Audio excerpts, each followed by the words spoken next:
My name is Sandy. I am doing a little video for you today on should you invest in short-term or long-term rental properties. I have both, so you know.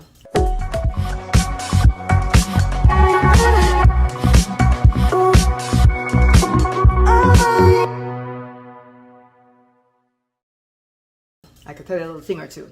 Anyway, if you like our videos, please remember to like our channel, subscribe to it, and click on the little notification bell so you'll be notified each time we put out a new video. So I am a licensed realtor here in the Central Florida area, but I have network all across the states. I'm also a licensed loan originator. So I do have long-term and short-term rental properties. I have a lot of investors that invest in both.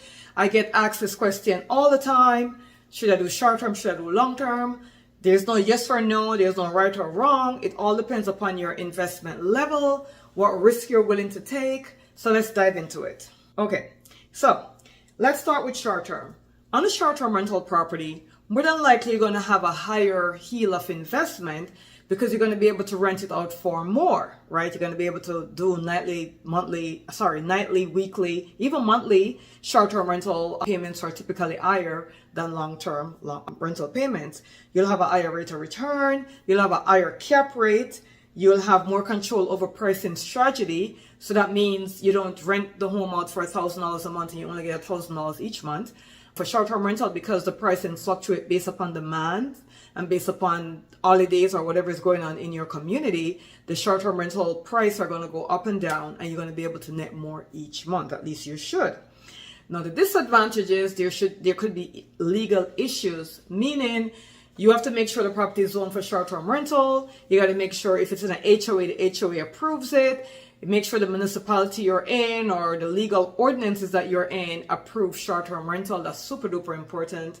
The next thing is there's a higher turnover. Some people don't want to have people just coming in and out of their homes all the time. They prefer to have one tenant that stays in the home. So that could be a disadvantage as well. Now, when it comes to long-term, you have more stability and more predictability because you know you're renting the home for this amount per month. The person's under a lease and you expect to get that payment every single month. So you know every month you're going to get that rental payment. You have fewer legal restrictions. Most ordinances, municipalities, HOAs, all that stuff, they will allow you to do long-term rental.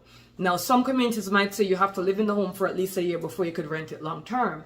Those are very few in between communities, but you want to make sure before you buy any rental property, there's going to be no restrictions on you renting the property legally. Super duper important. Also for long-term rental properties, it may have a smaller investment, right? So with short-term rental properties or vacation homes, you have to come up with a higher down payment. A lot of time with a long-term rental property, you don't have to come up with as much down payment, especially if you're buying like a 4-unit and you're going to live in one and rent the rest out. You could buy that for as little as 3.5% down on an FHA mortgage or 0% down on a VA mortgage, or if it qualifies for USDA, no money down. And it's still a rental. So if you're buying 2 to a 4 family, it's still considered residential. If you're going to rent out the rest of the units and you're going to live in one, then you only need an initial down payment of a first-time home buyer if you're a first-time home buyer, right? So that's very good. Now, what are the disadvantages? And you have minimal expenses on the long term, meaning you don't have to replenish anything because the tenant lives there. And based upon the arrangement you have, maybe the tenant is paying the utilities. So if you have like lawn mowing and all that stuff that you have to do, or maybe the tenant is doing it. So in any event, it's going to be very minimal outlay on a monthly basis on a long-term rental property. Okay. The disadvantages, you might get bad tenants. You're going to be faced with eviction. You got to legally evict somebody. You can't just put them out through the door. You have less return on investment because you're charging less for rent, and you may have difficulty increasing rent. If you're in a lease, you're going to have to wait until the lease ends, or you may want to put in your lease if the tenant renews, then the rent is going to increase by this amount of percentage. And typically the percent. Need to buy or sell fast? Make one call, that's all. And put our 23 years of experience to work for you. Gift Group Sells Homes is the way to go. Call for 07-791-4713.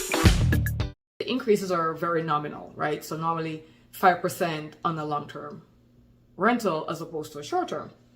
Now, let's talk about wear and tear, because that's where I get the most questions. Well, if I do Airbnb or VRBO or short-term renting, people are going to come in and out. It's going to be more wear and tear on my property, which is true. But the good news is you get to maintain the property as you go along, right? So if somebody checks out, you could always go in and check the property before the next person comes in. As opposed with the long term, no, you're not really going in that property all the time. You might have a thing where you say you're going to inspect the property every 3 months, every 6 months. A lot of landlords don't follow through with this. So a lot of times a person might live in the house for a full year, and when they move out, you have a whole 1 year of damages to repair, right? Or you might have a good tenant and there's not much to repair. So the wear and tear on the property is really based upon the tenant. You could have a more maintained short-term rental property as opposed to a long-term, based upon the guests that are coming in the short-term and the tenant that you have in the long-term. So those are two things you got to follow. In the short-term rental space, though, you do have to come up with more money to initially get the home ready. Because if you bought an unfurnished home, you have to furnish it. You have to supply all the kitchen supplies. You have to basically put everything in the home as if you're living there, except you're not.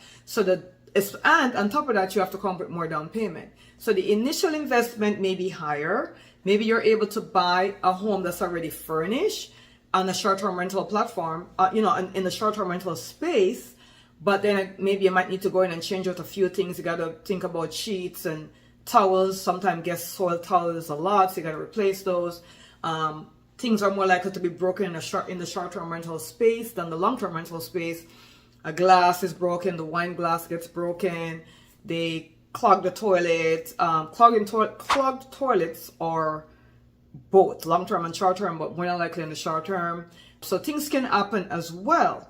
So you have to figure out what risk are you willing to take and what investment are you getting back. Are you getting back enough money on the short-term rental profit-wise so that if somebody was to mess with a few towels or break a few glass, break a few plates, there'll be no problem with you, buying those things back. As opposed to with the long-term, the tenant is going to bring their own stuff in. They're going to bring their own furniture, their own plates and towels and sheets and all this stuff. So if they destroy it, they're on their own. On a long-term property, you're only interested in if there's any physical damage to the property. Now, on the long-term property, each time someone moves out of the property, you're going to have to obviously probably repaint. If you have carpet, you got to switch out the carpet. Most long-term rental properties now are actually using laminate floors, which are waterproof, which is a great idea. Carpet is just not the way to go for long-term, not even short-term. But that's one thing to look at on the long-term spectrum. On the short-term spectrum, anything that gets destroyed, you have to replace that before the next guest comes in, or whenever you discover it. You have more maintenance. You also have more expense because you're paying all the utilities and all the maintenance. So you have to be able to get enough nightly rent over the period of time. So this is what you need to look at. You have to know when your slow market is on the short-term rental market, right? So if your slow time is, like for us in Central Florida, our slow time is definitely mid-August to like mid-November. That's our slowest time of the year. And especially September and October. Those are just very slow months.